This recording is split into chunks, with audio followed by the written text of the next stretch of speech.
Hey guys, welcome back to another video. The assassin that killed the CEO of UnitedHealthcare has left behind some key evidence that investigators are using to try to track him down in an unprecedented strike from an assassin. And whether he stood alone, whether he was part of a larger organization, we don't know all of this yet, but y'all check out this clip right here for the latest on what's going on with it.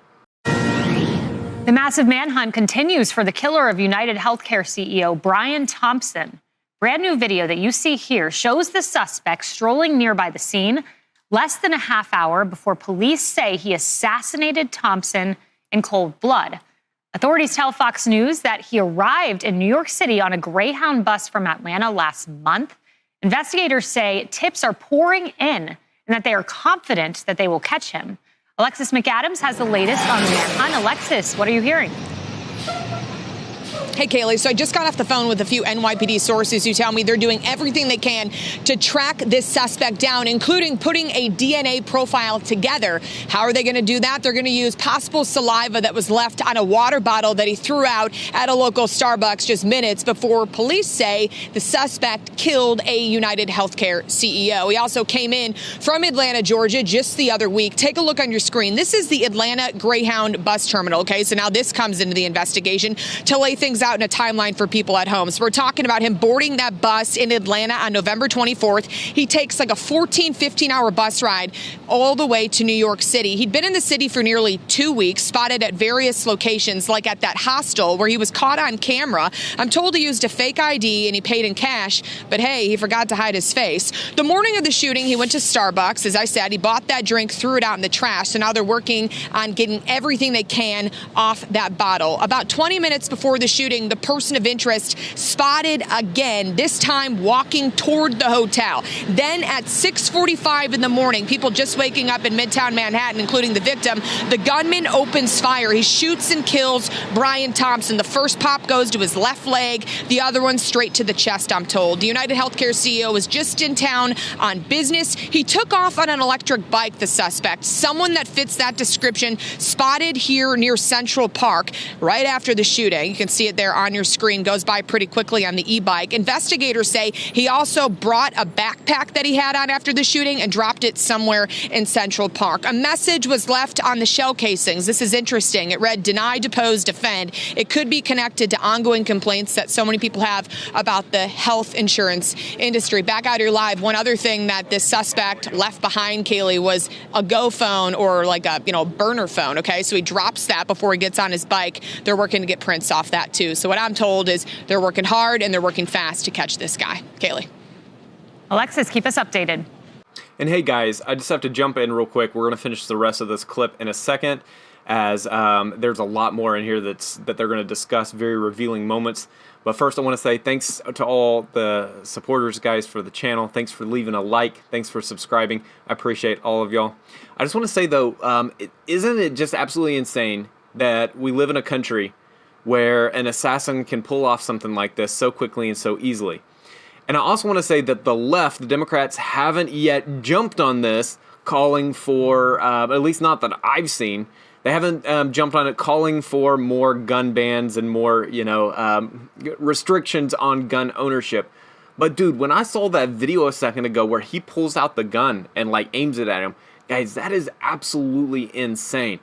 And also, like, the fact that they're able to backtrack it. And I want to say thank you to our, our law enforcement, those that are investigating this situation. I hope they find the guy. This is not okay. Doesn't matter what you think about the healthcare industry. Doesn't matter what you think about it.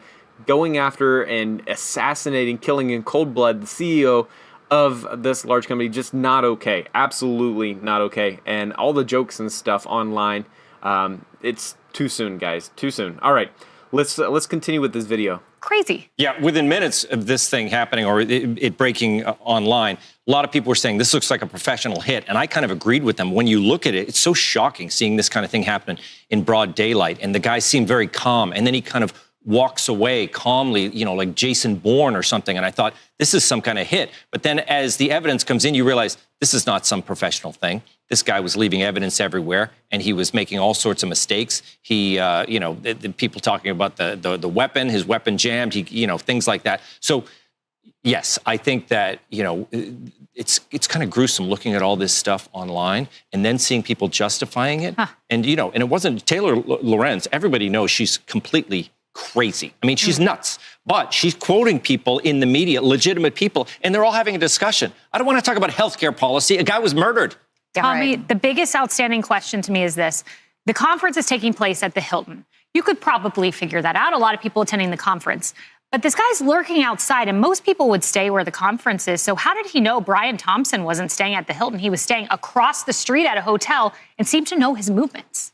Yeah, again, this seems premeditated in that way, but this feels like this person is a martyr, what they believe is a martyr for a cause. And the online chatter, to your point, Jerry, is not helping that case, making this guy even more of a martyr. I don't think it was a professional hit job, but I think it's somebody who thought he was doing something noble. And then when you have the online trolls backing that up, it just puts everybody in danger. The fact that there are some celebrating this, it reminds me of the assassination attempts on current President-elect Donald Trump. People celebrating it, making these people into martyrs. That's what's so sick and wrong. This is a father. This is a husband that lost their life. If you don't like healthcare policy, this is not the way to go about it, and shame on the people online for cheerleading it. A father of 2 young boys. Haley. And, the alleged reference to that book about healthcare policy that was left on those bullet cases, that's an important point because that's a book that proposes socialist policies for healthcare. And to Tommy's point, there seems to be a notable connection between the people who are celebrating what appears to be a deliberate assassination with the people who celebrated the attempted assassination of Donald Trump and the people who glorified violence on college campuses across the country. And you put all these threads together, and what is very apparent is that the political left has become a movement that uses violence and glorifies violence as a legitimate tool for its political goals. That should frighten every single one of us if that's the kind of movement that we have to deal with. Celebrating an assassination before Christmas. Imagine that. Wow. Man, all right, guys, that's where we're at as a country, and I feel like the mental health crisis is just growing. The divide, if anything, this assassination has shown us that we've got some real issues as a country, and that a man can be shot in cold blood, and the internet can erupt praising this act. Like, it's sick. It doesn't make sense. It doesn't matter what you think. Like I said before, it doesn't matter what you think. It doesn't matter what your policies are. Doesn't matter what your ideas are when it comes to health and the way we're running health as a country. You don't go and shoot a CEO. You don't do that.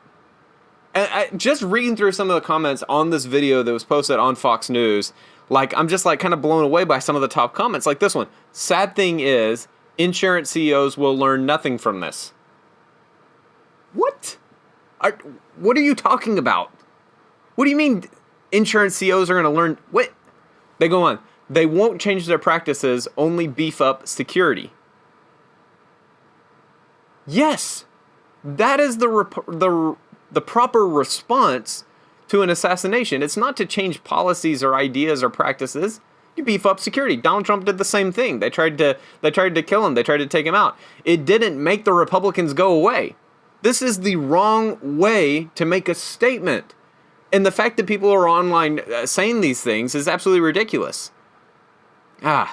Anyway, guys, we have got to come together as a country. We have to unite. We have to build bridges.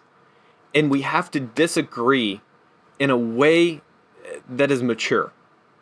Going after one another, tearing other people down, resorting to acts of violence is an immature and an archaic way of doing things. We are a civilized country, and if we disagree on things, let's have the conversation. Let's bring it to the table. If enough people will get behind an idea and push for it, push for change, change will happen. But going after individuals and attempting to kill them, attempting to eliminate them through assassination, it does not work in a free world.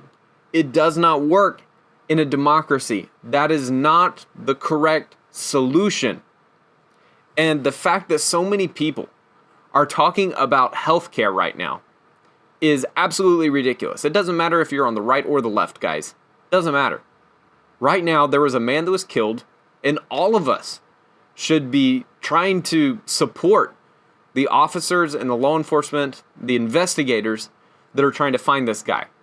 Because what he did is wrong and he ought to be held accountable for it. Absolutely 100%.